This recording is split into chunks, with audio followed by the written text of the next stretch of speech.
Kemudian pertanyaan dari Joni Lantiri di Sulawesi Tengah, Kabupaten Buton.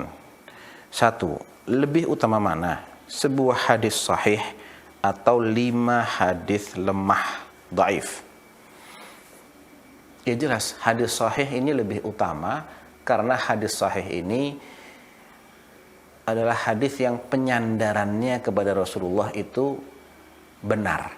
Artinya itu memang disabdakan oleh Rasul Sallallahu Alaihi Wasallam, atau itu memang perbuatannya Rasul, atau itu memang persetujuannya Rasul. Karena hadis itu ada yang sifatnya ucapan, ada perbuatan, ada juga persetujuan Rasulullah SAW. Bahkan ada hadis yang tentang karakteristik beliau, fisiknya ataupun perilakunya. Ini semuanya masuk dalam pengertian hadis. Semua yang disandarkan kepada Nabi, baik itu sifatnya ucapan, perbuatan, persetujuan, ataupun karakteristik beliau, fisik maupun perilaku, ini namanya hadis.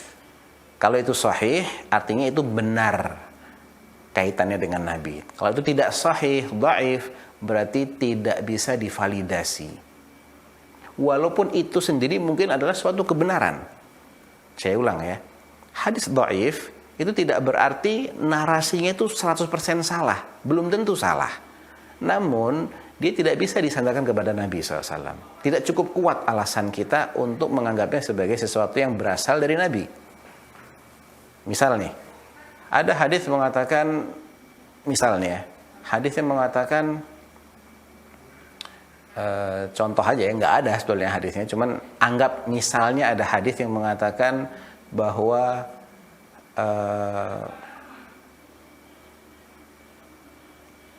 misalnya 100 kali 100 sama dengan 10.000. Tapi hadis ini dhaif. Artinya penyandaran hadis ini, penisbatan hadis ini kepada Rasulullah itu lemah.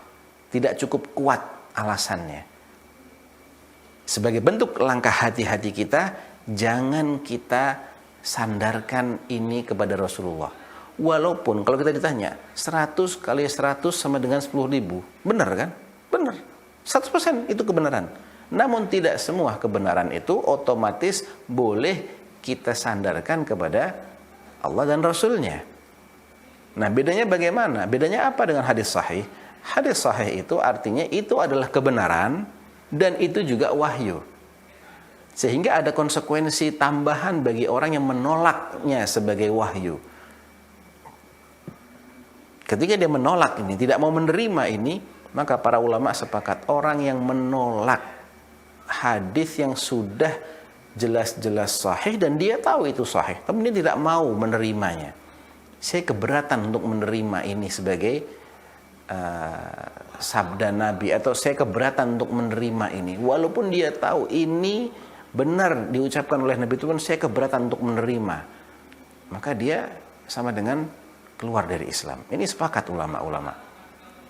Sedangkan orang yang menolak kebenaran yang bukan berasal dari wahyu tidak akan dikafirkan sama sekali, walaupun secara ilmiah itu benar. Nah, jadi ini yang menjadikan hadis sahih ini tentu lebih utama, karena konsekuensi bagi orang yang menolaknya ini lebih besar, lebih berat. Pertanyaan kedua, dalam periwayatan hadis, apakah seluruh ulama yang menghasankan ataupun mendhaifkan sependapat atau sepemahaman terhadap jalur periwayatan hadisnya? Jawabannya tidak harus begitu. Ada kalanya kedhaifan suatu hadis itu ditinjau dari sisi bersambung atau tidaknya sanadnya. Ada yang melemahkan karena dianggap ini terputus sanadnya. Ada yang melemahkan karena adanya salah satu perawi yang lemah. Ada yang melemahkan karena lain hal lagi. Jadi alasan lemahnya suatu hadis itu banyak. Sehingga kita tidak bisa memastikan apakah semua yang mendhaifkan itu alasannya karena putus sanadnya ataukah karena perawinya lemah. Kadang perawinya itu diperselisihkan. Sebagian ulama melemahkan, sebagian itu menganggap masih bisa diterima, namun masalah sejatinya adalah adanya illah atau cacat lain yang tersembunyi. Jadi kita tidak bisa memastikan mereka sepakat tentang jalurnya ataukah tidak. Toh ada juga yang mereka mendhaifkan karena mereka taunya ya hadis itu lewatnya cuman sini aja, jalur ini aja. Tapi ulama lain mendapatkan jalur lain. Dan ternyata jalur ini juga dhaif.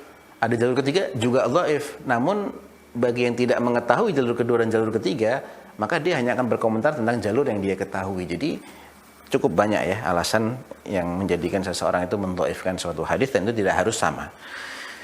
Yang ketiga, mengenai 5 hadis dhaif seputar zikir pagi dan petang yang terdapat pada buku doa dan wirid yang ditulis oleh Ustaz Yazid.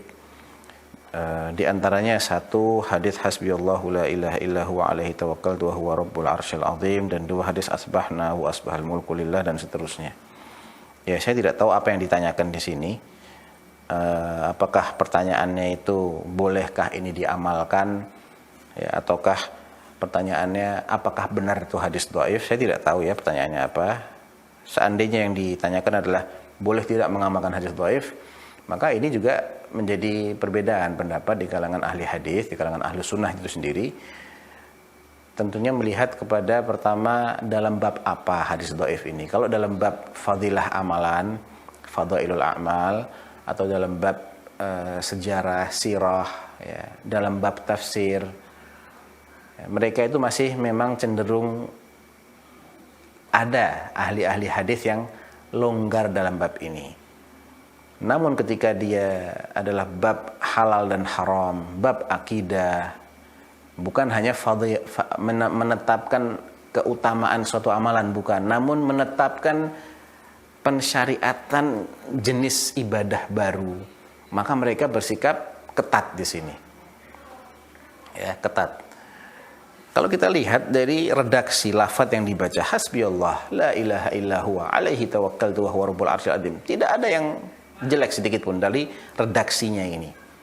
Namun apakah ada anjuran yang benar-benar valid dari Nabi sallallahu alaihi wasallam untuk membaca doa ini dengan redaksi seperti ini dan sebanyak sekian kali pada waktu-waktu tertentu? Apakah ada anjuran ataukah anjuran itu tidak valid? Nah, ini yang menjadi pertanyaan. Nah, bagi yang ingin membaca dalam rangka mengisi waktu untuk melafadzkan lafaz-lafaz yang mulia tanpa dia memastikan ini memang disunahkan oleh Rasulullah SAW, memang dianjurkan, maka itu akan menjadi sesuatu yang baik, tidak ada masalah. Toh Allah memerintahkan kita untuk banyak-banyak berzikir. Wadhkurullaha dzikran katsira wasabbihuhu bukratan wa asila. Banyaklah kalian mengingat Allah dan bertasbihlah di waktu pagi maupun waktu petang. Artinya kalau kita menganggap ini sebagai zikir yang sifatnya mutlak, kita ada waktu di pagi hari kita baca di pagi hari, kita ada waktu di siang hari atau di sore hari atau di malam hari kita baca pada waktu-waktu yang longgar, ya, karena memang ada yang mendhaifkan, ya nggak ada masalah.